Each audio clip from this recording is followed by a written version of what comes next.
Hey, Giannis. Bud said you were close to about how many minutes they wanted to play you, around 29. How did that feel? And were you thinking you were going to play a little bit more, or is that kind of what you thought was going to happen before the game?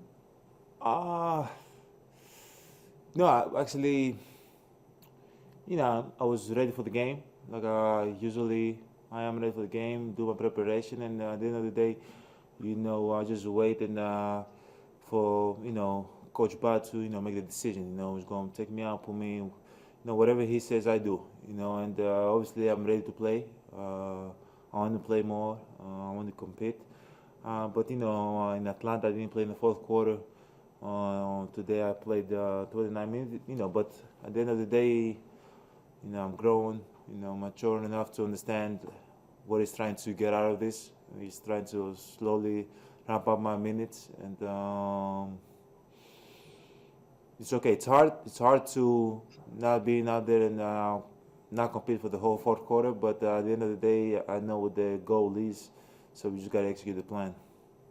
In the second half, you guys pretty much only played zone defensively. What did you think of that? I know Bud said the goal was to kind of mess with their rhythm a little bit. What did you think of what you guys were able to get out of it? And I guess just like, how do you feel about being in zone?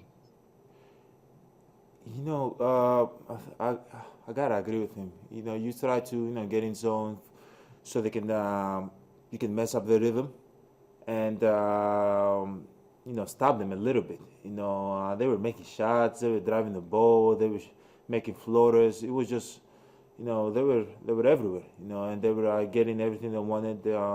So we went to zone to try to slow them down, but they made tough shots. Grayson Allen made tough shots. The kid Bay made tough shots, floaters.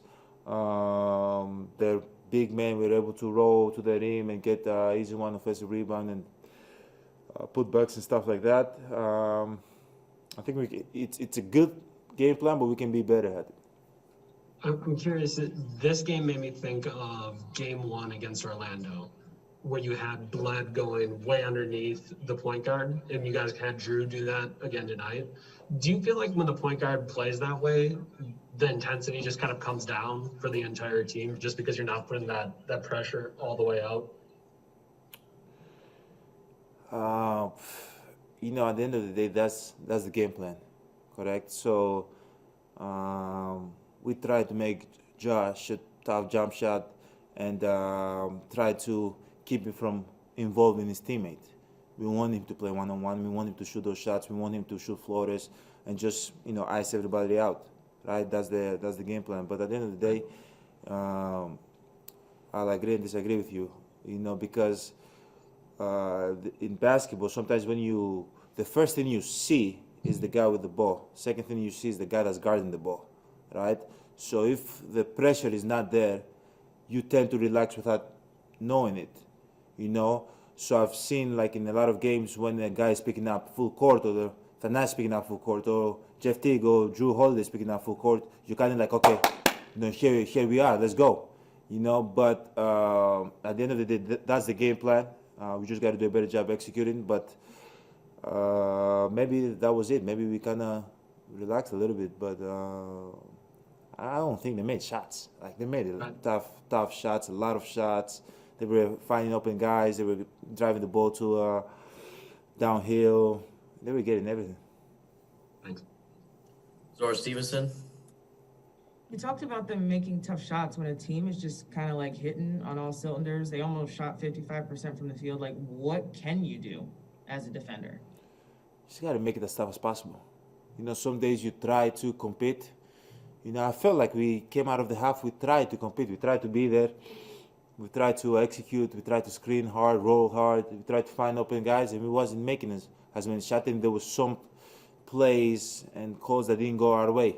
And it shifted the momentum, right? So when you make a three and you get a charge, you get a turnover, now you're shifting the momentum. You go back to them, and they were able to execute. They were able to get easy ones. So I think the team did a good job competing, but it was just not a night today.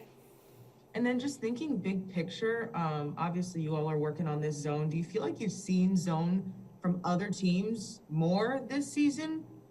Or do you feel like not necessarily? It's what it's been in the past. I just feel like I'm seeing him way more, and I'm wondering what you feel like.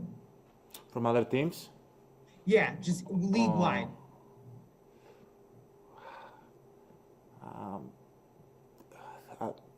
I think we saw zone a little bit more last year. I think so. That's my opinion. Maybe I'm wrong. Maybe you're right. But I think we saw a little bit more zone last year. Congrats, Zora. Congrats. Thank you. I appreciate that. You're welcome. Jim Ozarski. So I wanted to actually follow up on something Zora asked you the other night about what you had seen from your team as you were watching, and you had mentioned how good they were and what kind of talent is there. I guess you guys haven't really had everyone together for a while now, whether it be health and safety or injuries here and there. I mean, does that kind of get you excited or really thinking about what you can be once everyone's together and you guys have a full healthy group? Or can you not think that way because you just never know? Like, how do you kind of view your team maybe coming together here in this last 2 weeks? We got a lot of talent. We got great players. Obviously, it's been a tough year. A lot of games in a short period of time. We gotta stay safe with COVID. But at the end of the day, like when this team come together and everybody's healthy, and we're able to stay healthy going to the playoffs, we're gonna be a great team. I really believe in this group. I believe that we're a playoff team, but at the end of the day, we got to go out there and compete, and I'm 100% positive that my team is going to bring it now for the last 2.5, 3 weeks that we have, and they're going to bring in the playoffs. But we got to take it day by day. Got to keep working. We got to stay healthy, stay away from injuries, knock on wood, and stay healthy with the COVID and all that. As long as we do that, we're going to be fine. We're going to figure out a way to go out there and compete every night and give ourselves a chance to win a game. Lori Nickel. Hey, Giannis, I was just curious, does Mike Budenholzer ever ask your opinion about the defense or the strategy or the plan or how zones are working, or is it always his game plan, always what he wants, and he's telling you what he expects? I'm a player. Defensive Player of the Year. Thank you, Lori. But I'm a player. I try to stay within my lanes and try to compete as hard as I can as a player and as a leader. And Coach Bud is a coach and he's coaching us, right? So at the end of the day, he has game plan. He studied the game. He has 10, 15 people that help him with that also to study the game and come up with a game plan that he might think that's going to work for us. And as players, we have to accept that. He's one of our leaders, and we have to go and, believe and trust his plan, right? But at the end of the day, as a player, the way I view it, you get your plan. But the way I view basketball is like art. Every day you get a canvas, and they give you plan, you get your feedback, and then you go out there and you try to paint that night, right? But at the end of the day, he's a coach. You get the plan, and you try to execute it with your own way. But you gotta trust. If you don't trust your coach, you should, be sitting at the end of the bench. We gotta trust. That's the only way it's gonna work. And sometimes it's not gonna work.